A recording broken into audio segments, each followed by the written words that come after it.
Hey, good morning, good evening, good afternoon. Yeah, everything's working. Good morning, good evening, good afternoon. Welcome back to week 13 of my NFL picks. So, just an FYI is for the 17 people that watch these videos, I did not get my week 12 picks in. I did make a video, or at least I started to make a video, and then I didn't have time. Thanksgiving week was just so busy. So I ended up not making it, and so when you see it on my Excel sheet here, I just went ahead and I didn't keep it on there. So no sense of trying to put picks on there if they didn't exist. So or if I didn't make a video of it. So my initial thought, when I went through and picked, there were 14 games. I didn't think about against the spread or anything, but just in my head of what the games were, and then kind of what I relayed to my wife. She's in a pick'em league. I was 10-4 straight up. So I don't know. A lot of people did really well last week because last week was a week for favorites. So gonna go ahead and switch over here to the sheet, and let's go ahead and get it going here. So Thursday night game tomorrow night, the Seattle Seahawks travel to Dallas to take on the Dallas Cowboys. Dallas is 7-point favorite right now in this game. It opened at 9. Now it's down to 7. I think they're trying to get people to put. I think that really means that they're trying to get people to put money on the Cowboys. If you really want to get people to put money on the Cowboys, you got to drop it to 6.5, and then people will flood the market with dollars on the Dallas Cowboys. But even at 7, I'm still going to go with the Cowboys to win this game, and I'm going to actually take them. Oh wait, I'm sorry. I switched that around. It opened at 7. Now it's at 9. So now they're trying. So looks all the money went to Dallas. I'm sorry, I read that backwards. All the money was going on Dallas. Now they're trying to get money, trying to get it evened out, trying to get money on the Seahawks. Dallas has obviously been playing very well lately. The money line is a huge disparity there.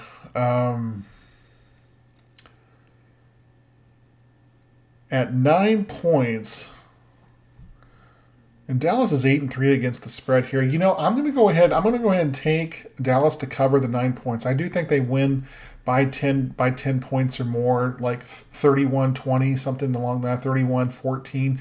I think Seattle, which has struggled a little bit, and their quarterback, what's his name? Chimney Christmas, Geno Smith. Geno Smith has really kind of fallen off in the last couple of weeks.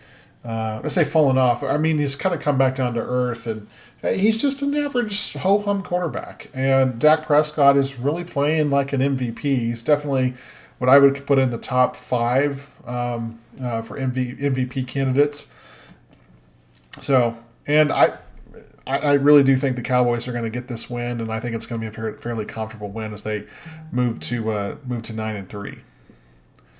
Of course, then they've got their big matchup with the Eagles in Week 14. All right, so let's move on to the Indianapolis Colts taking on the Tennessee Titans. Tennessee got a win last week. So the Colts here are the favorites on the road, but it's right. It opened at 2 points. Now it's down to 1 in favor of Indianapolis. This is a game that honestly could go either way. I always tend to think who's the best quarterback. I'm not a big believer in Will Levis. He played well to start. I think he needs a better offense around him. He needs a better coaching from an offensive standpoint. But the Colts have Gardner Minshew, he's a serviceable journeyman quarterback. So neither of these teams have quarterbacks to write home about. The Colts, they are going to be missing Jonathan Taylor, who is having surgery on his thumb, I believe. He's going to be. They said he's going to be out 2 to 3 weeks, so they're going to be without him. Tennessee, obviously, Tennessee makes every game into a rock fight. I'm a little surprised that they are only 5-6 against the spread, and the Colts have done a better job of keeping games closer. And my initial gut was to go with the Indianapolis Colts here. I'm gonna take the Titans though to win this game straight up, and I think it's gonna be a really low scoring game, like a 17-14 type game. but I see the Titans coming out on top in the end, pulling off the upset, even though it's basically a pick 'em. Chargers taking on the New England Patriots. The Patriots are just an absolute horrendous football team. Their quarterback situation is probably the worst. I would say one of the worst quarterback situations in the NFL with Mac Jones and Bailey Zappi, neither of whom are starting caliber quarterbacks in the NFL. The Chargers have their own problems with Staley at their head coach, who's a dead man walking. They have so much talent, but yet year after year they kind of just let it just kind of float away and don't really take advantage of it. I know that the whole phrase of, hey, they're going to charge her the situation. The Chargers are going to charge her, which basically here is in Kansas City is, obviously we play the Chargers twice a year. The Chargers find ways to lose games, and Brandon Staley, I just don't think he's going to cut it long term. Now, a lot of people are saying that the Chargers are wasting the prime years, of their quarterback. I don't know. It's one of those situations where, hang on 1 second, I have to sneeze. Okay, sorry about that. I'm back. Whew, man. Anyway, I think it's when I'm going back to the Chargers, it's one of those situations where, people are saying that the Brandon Staley is wasting in the organization is wasting the prime years of Justin Herbert. And like Justin Herbert, one of the things he does, he has a lot of physical tools, but he does not take, I don't think he takes enough chances. And what I mean by that is he'll throw interceptions and he'll make mistakes, but he will, and like Josh Allen, a lot of times will try to throw the ball like hero ball and just try to fit it into tight windows. And that's what leads to a lot of his turnovers. But it also leads to a lot of fantastic plays by Allen. And Justin Herbert is just more conservative in nature, and he's not going to do that, despite the fact that he has the physical tools. But Justin Herbert is under 500 as a starter in his career. And is it his fault? Is it the coach's fault? Is it the players around him? Look, they've got a lot of talent. I just think long term that they're not going to do much. So let's get back to the game here. I am going to pick them to win. There's no way I'm picking the Patriots, and I'm going to pick them to cover the 6 points. The Patriots just are not a good football team, and even though they're at home, I think the Chargers do win this game by a touchdown. Lions and the Saints. So the Lions haven't looked as good recently, and then they really got embarrassed on Thanksgiving Day against the Packers. Packers really looked strong that day in Detroit. Now the Saints, look, the Saints are a mystery. Look at they're 2-8-1 against the spread, and they're 5-6 overall. They're tied with Atlanta, but they're not in first place because Atlanta has the tiebreaker because they won last week. That being said, when you look at this matchup on paper, you're like, yeah, I think the Lions should be able to win this game. But I am not a big believer in how the Lions have been playing. And I think this is a classic example of a team that, gets hot at the beginning of the year and then kind of teams start to figure them out. The Saints they're not a tremendous team here, okay? But at home, they do play a little better at home than they do on the road. And I am going to go with the Saints here to pull off the upset. I'm going to pick them straight up to take the Lions out. I think it's going to be a close game. 20-17, 21-20, somewhere in that type of range. Jared Goff is just starting to come back down to earth a little bit, and I think the Lions are reaching that point in their schedule where they're just trying to get to the finish line, and I think they're going to really struggle down to the finish line. Matter of fact, with the way that the Packers are playing, I wouldn't be surprised if the Lions fall off completely and finish like at 9-8 or even 10-7, 9-8, that would be a really bad really bad for them to go to 8-3. To 9-8, but we saw that happen a couple of years ago with the Ravens. They did the same thing. Matter of fact, I think they did it last year too. So I am going to pick the Saints here to get the upset win at home. Falcons going to New York, take on the Jets. Of course, all the big news about the Jets right now is Aaron Rodgers, and he's now entered the 21-day practice window to possibly come back from his ruptured Achilles tendon. I think that's complete medical malpractice if he actually does come back and play.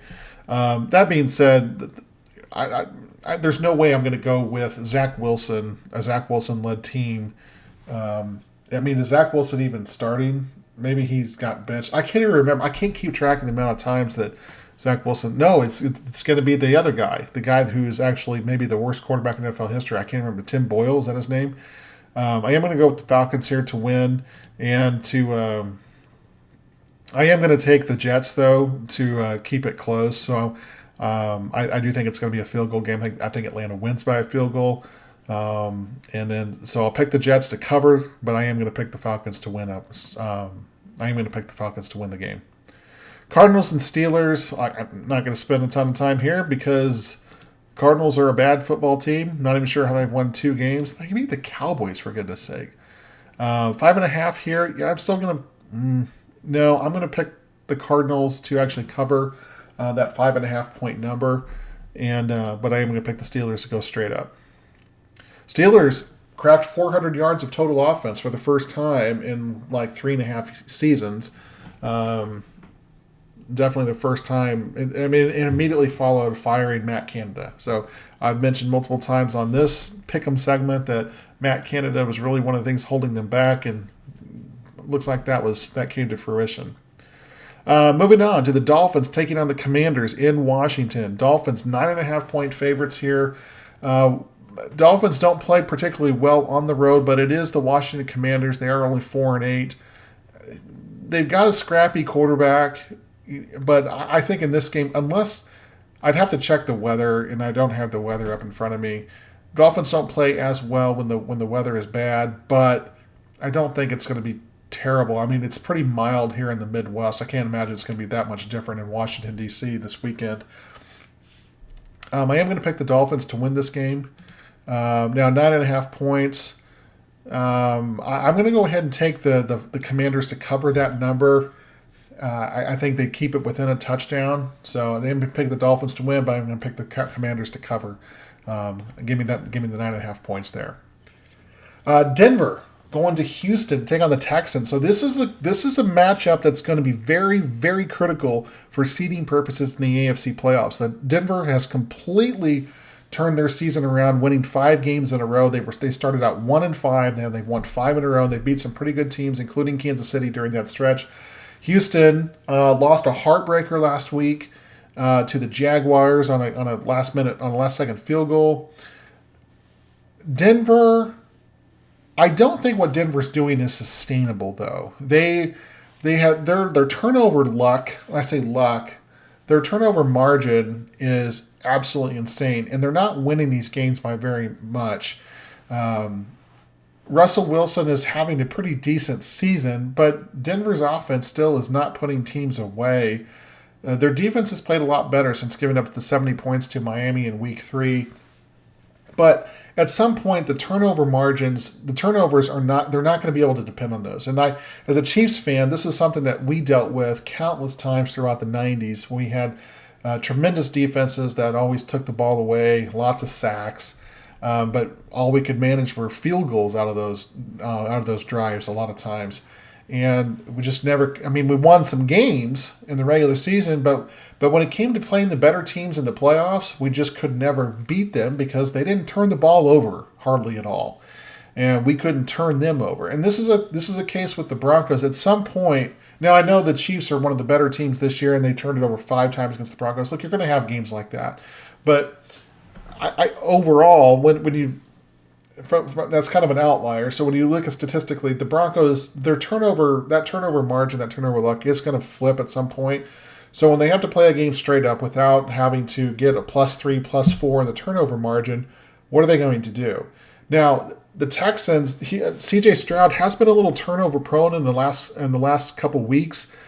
The Texans are a 3-point favorite here. I think the Broncos' run comes to an end here. I do think the Texans, I think there might be a year away from really competing for what I would say that second weekend in the AFC, from a second weekend in the playoffs, like in the divisional round, to make it there. I'm going to pick the Texans to win. I'm going to pick them actually, and I'm going to pick them to cover the 3.5 points here. It's one of these things. I think C.J. Stroud has a rebound game, and I think Denver kind of comes back down to earth. And in this game, the loser of this game, I don't think goes to the playoffs, and I think the winner does go to the playoffs. So this game is going to be huge for seeding purposes because they're playing heads up, and they have the exact same record. Carolina taking on Tampa Bay. Not going to spend any time talking about the Carolina Panthers. Tampa is going to win, and they're going to cover the 5 points. Next game, Cleveland going to Los Angeles to take on the Rams. Cleveland, a couple weeks ago, looked like they might be challenging for the top seed in the AFC, and now I'm wondering if they're going to win another game this year. Myles Garrett, I think he's out again. And if he's out, their defense isn't nearly as scary. Their quarterback situation is complete shambles. They just signed Joe Flacco to be their backup quarterback. I mean, when was the last time Joe Flacco played? 3 years ago, maybe? I don't. Look, Cleveland is grasping at straws here. They were 7-3 last week before they lost. Now they're 7-4. This is a team I think that might only finish with 8 wins. They may end up finishing 8-9 or possibly 9-8. They're not going to make the playoffs. Their situation, their team, they are grasping at straws here. And the Rams, and they've started to turn around, and they've actually snuck back into the playoff race in the NFC for that.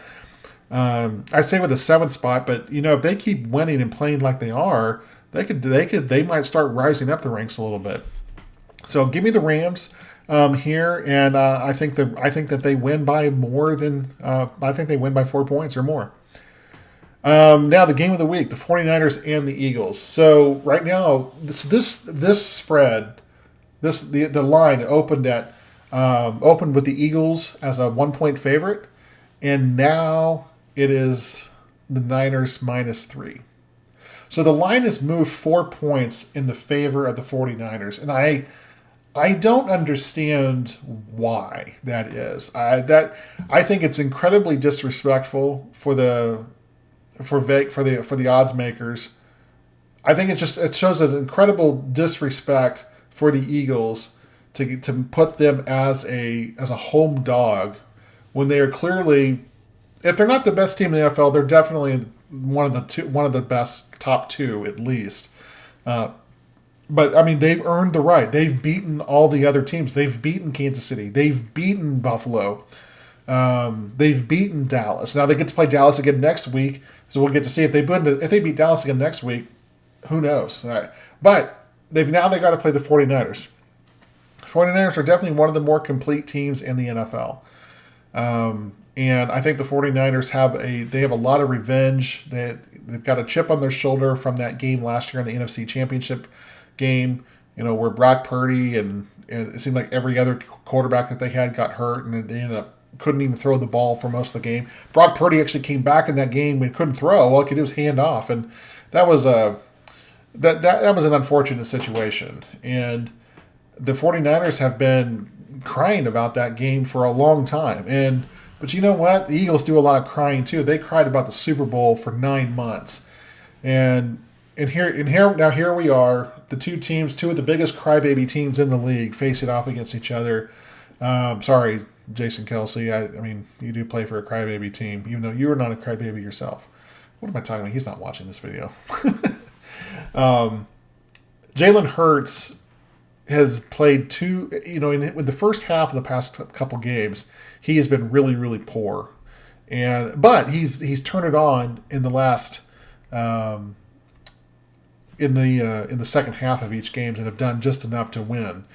What the concerning thing is that they've been outgained in the past 2 games by almost 300 yards combined. It's like 270 combined yards that they've been outgained. Their defense is not good. The Niners' defense and offense are both top 5. The Eagles' offense is ranked in the top 5, but their defense is down towards the bottom of the league, especially their pass defense. The pass defense is not good. Brock Purdy, has when they have a lead, he looks tremendous. When he has to play a close game, he does not play well. So what's this game going to be like? Are the 49ers going to get out to a lead? If the 49ers get out to, one or two touchdown lead, if they kind of hit the Eagles in the mouth, I think they could. This is actually could be an absolute blowout.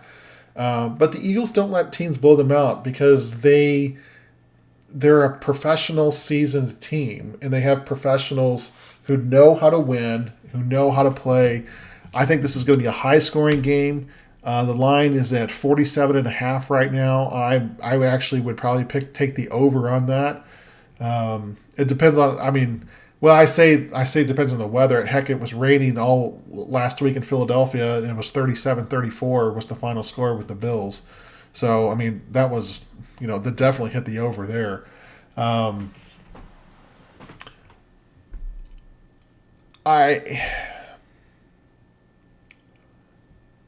I still don't understand why the 49ers are favored in this game. I am going to pick the 49ers to win. And I'm going to pick them to win by more than a field goal. I'm going to pick them to cover that 3 points. I say all that not to be hypocritical about my saying. I still think the Eagles deserve to be favorites here. Just because of their body of work of what they've done. And now, it could be some luck. There could be a little bit of luck. The Eagles very, very easily could be sitting at 9-4, or not 9-4, 7-4 right now.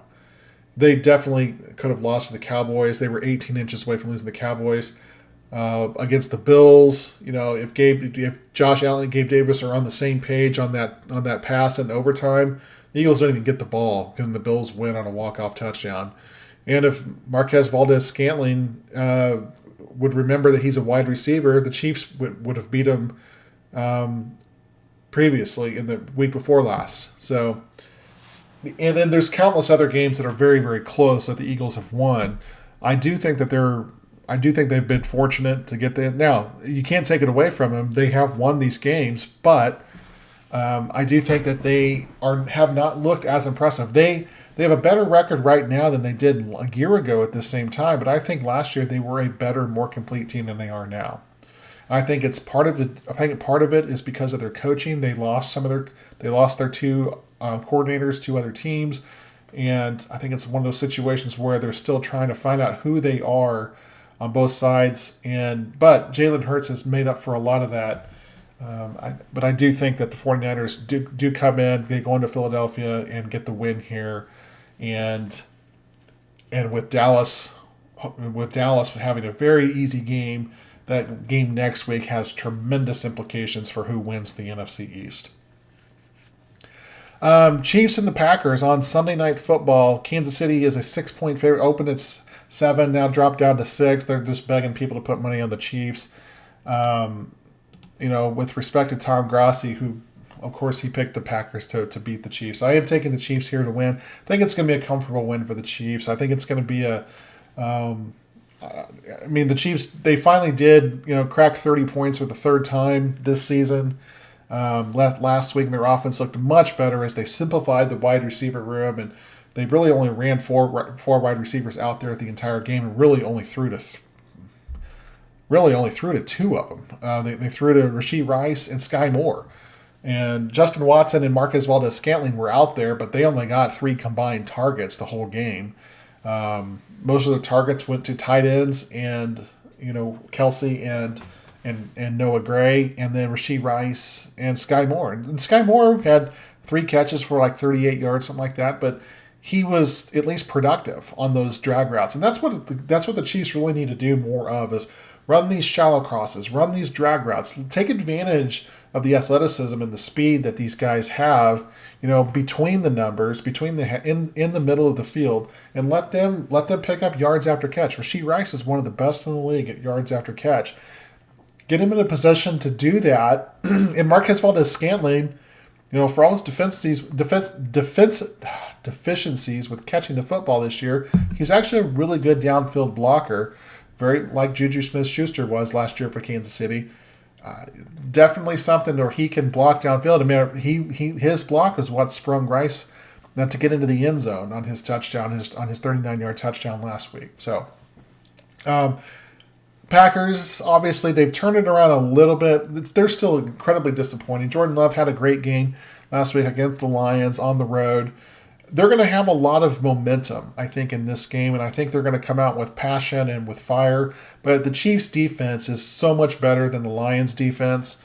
And I know someone's probably saying, well, the Lions beat the Chiefs. Well, yeah, the Lions only scored 14 points against the Chiefs' defense. So usually when the Chiefs lose, it's because their offense is not good enough. And the Chiefs are the only team in football that has not allowed a team to score more than 24 points on them at any point this season. So Kansas City, they need to get to their, they need to get to 24 points or 28 points. They need to get 4 touchdowns or 4 scores. They need to get to 4 scores and they win this game. I don't think the Packers have the horses to run with the Chiefs, and I think the Chiefs defense, Nick Bolton, there is a possibility he could be back this week. I think he doesn't go this week. I think it'll be coming back next week against Buffalo. But even if he's not out there, the Packers' run game is not as good as some of these other teams. I think the Chiefs go into Lambeau, and like I said, I think they win fairly easily. I think they win by 2 touchdowns. And then Monday Night Football, Cincinnati taking down the Jacksonville Jaguars. This is a game that, a month ago we kind of circled like, man, this is going to be tremendous for playoff seeding. But with Joe Burrow out, this game doesn't have the same luster as it did before his injury. I'm going to pick the Jaguars to win this game. I'm going to go ahead and take the Bengals and the points, though. I think the Bengals will. The Bengals defense is still pretty salty. I think they will keep the game a little closer than Jacksonville would like. I see them winning by anywhere from 3 to 7 points, but I do think Jacksonville gets the win. But give me the Bengals to cover the 8 points. All right, so let's review these real quick. I got Dallas, so we'll just go over the picks here. Dallas, Tennessee, the Chargers, the Saints, Falcons, Steelers, Dolphins, Texans, Buccaneers, Rams, 49ers, Chiefs, Jaguars, all are my winners. And, of course, as I went through all those, the against the spread picks as well. So, anyway, those are my picks for the week. I haven't updated my preseason picks in a while, so I need to go back here and do that. I've been slacked off a little bit there. So, I'll go back and do that, and we'll review that next week when we look at Week 14. And so we get a lot closer to the NFL playoffs. Right now, the Chiefs, because they have one less game played than the Ravens, they're technically right now sitting at the number 2 seed. That being said, I still count the Chiefs as the top seed right now because the Chiefs control their own destiny. Baltimore does not. If both teams went out, the Chiefs have the 1 seed and Baltimore is the 2 seed. So, Chiefs win this week against the Packers. They take that 1 seed back over because they have only 1 conference loss and the Ravens have 3. So, and I believe this is the last week for buys. And so next week we're back to 16 games. And so it's going to be, we're hitting the home stretch. We only have 6 weeks of football left for the playoffs. It's going to be a tremendous ride down the stretch. Please join me next week as well as we have some tremendous matchups, Kansas City and Buffalo, Dallas and Philadelphia, some great games. Hope you guys enjoyed this video. If you did like this video, hey, please give me a thumbs up. Consider subscribing to my channel for more NFL content, and I will talk to you later. See you guys.